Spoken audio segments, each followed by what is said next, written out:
When I was about to publish the video, Mr. Boom texted me. He replied that something really cool is coming next week, plus some spoilers. And since he separated the cool thing from the spoilers, it means something else might also happen. That's pretty interesting, and we'll discuss in the next video what that could be.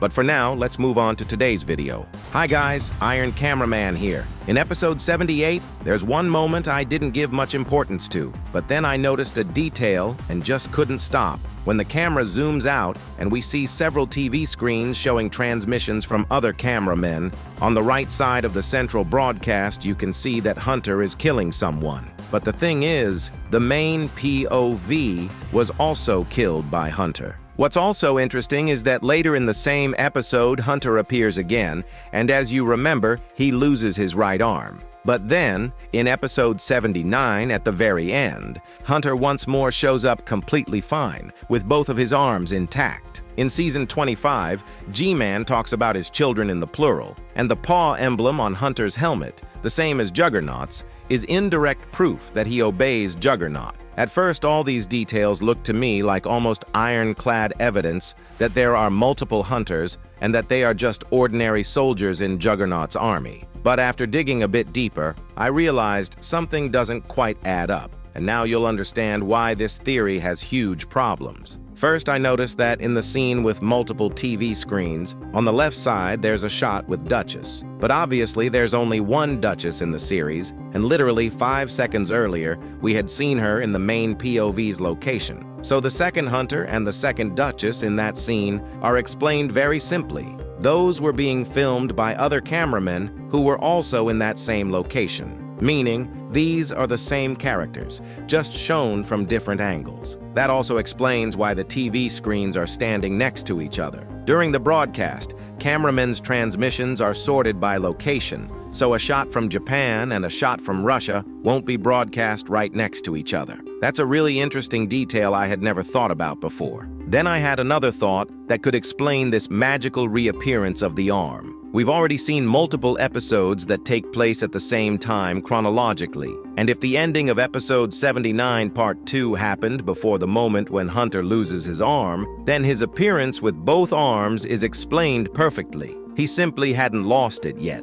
I even started thinking about that hairy Skibidi Toilet. He was in episode 78 inside the base that got destroyed, and his chances of survival were very small, considering Duchess was there. Let me remind you that there were no TV men around to teleport him away in case of danger. And yet in episode 79, he's alive and still making jokes. That means we can conclude that if he died in episode 78 and then appeared again in episode 79, then some part of the events of episode 78 actually happened before episode 79 chronologically. But then again, considering the scene where Polycephaly TV Man says that he has already been teleporting things for hours, it doesn't work out that episodes 78 and 79 are happening very close to each other in the timeline. After all, Polycephaly TV Man was also in episode 78, which means that at least a couple of hours had passed between these events. So most likely the hairy Skibidi Toilet either has insane hyperluck,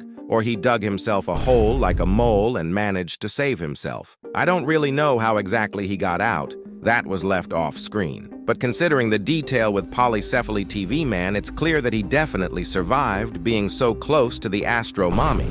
And since neither the version with multiple Hunters nor the version with the timeline actually works, then basically one option remains. Hunter was simply repaired quickly by Astro doctors. I can't believe myself that it's really that simple, but if you guys have another opinion, I'd be really interested to read it in the comments about this Schrodinger's arm. Besides that, there's another unresolved mystery in the series that we already talked about in detail in another video. Of course, I mean Jeffrey. There I mentioned an interesting thought that he was one of the very first TV men scientists. I won't repeat all the arguments why.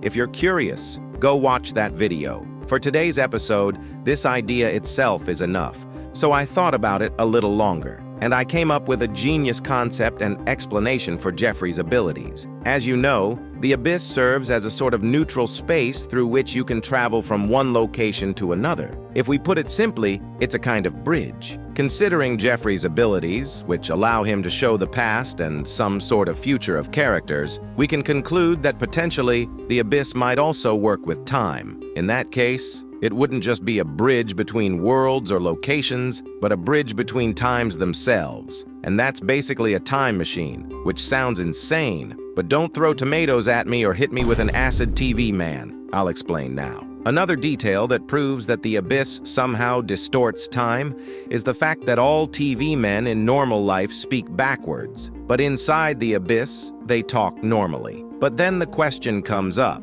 Why hasn't any TV man managed to use this cheat-like time travel ability? And here I have a very interesting answer. What if Jeffrey was one of those TV scientists who realized this potential and decided to risk it, starting experiments to study this possibility? But something went wrong and he got stuck there forever. And the fact that some characters see the past or the future while being in the abyss, that's all Jeffrey's doing. He partially succeeded, but because of that failed attempt, now it's not the abyss that became the time bridge, but Jeffrey himself. Time flows through him. That's exactly why he's insane, because it's easy to lose your mind if you see every passerby's life. And now here come purely my speculations and thoughts, so I'll warn you right away. The next theses are even less likely than everything I said before. I'd even say this definitely wasn't originally laid into the series, but it sounds so interesting that I just couldn't not share it. What if this was his plan all along? Maybe this was the only way to control time, and he deliberately sacrificed himself, getting stuck there but gaining what he wanted. And did you notice that Hugo Boss's future wasn't bright? It was a massive city explosion. Hardly a future that gives you hope that everything will be fine. But what's the point of this? Agree. The ability to teleport someone to any time and location is a huge responsibility. You have to make the right choice and move exactly the agent who will really be able to successfully complete the mission of changing the future by going back into the past. That's why the only right decision is to stay in the abyss and run through the possible future of every agent who goes inside, taking into account your own intervention at moment X. He's looking for the one whose fate will change for the better and eventually bring victory to the Alliance. I agree, it sounds super tangled and complicated, so let me explain it a bit more clearly. Basically, he's running through probability lines using different characters, where his intervention is already built into the picture. And his goal is to find the one whose result in the future turns out to be the best after including this event. And once he finds the perfect candidate, he'll teleport that character in time and space to the very point where events can radically change. And who knows who that character could be, and what event, in what place, will require teleporting these characters. But you do understand that playing with time in terms of the storyline is very dangerous, right? It's a one-way ticket. Anytime stuff needs to be worked out very carefully so that there aren't massive plot holes. And also, you definitely need to limit the use of time mechanics. For example, you can only teleport once and only for some special reasons. Otherwise, it will turn into something like Dom Studio, where you don't even understand what's happening, where it's happening, and when it's happening. That's a vivid example of how time ruins logic and kills faith in what's going on. And I won't even mention uncontrollable multiverse chaos. Because of all that, they end up plugging plot holes with Discord answers, which then break things even more and force them to come up with new excuses. Considering Boom's dislike for the Dom Studio storyline, it's obvious that he won't go this way and will make everything much more logical if he decides to add a time arc in the next storyline. So, what do you think of this crazy theory? Would you like to see such a tangled plot twist? Or is it already too much? I'd love to know your opinion. See you next time.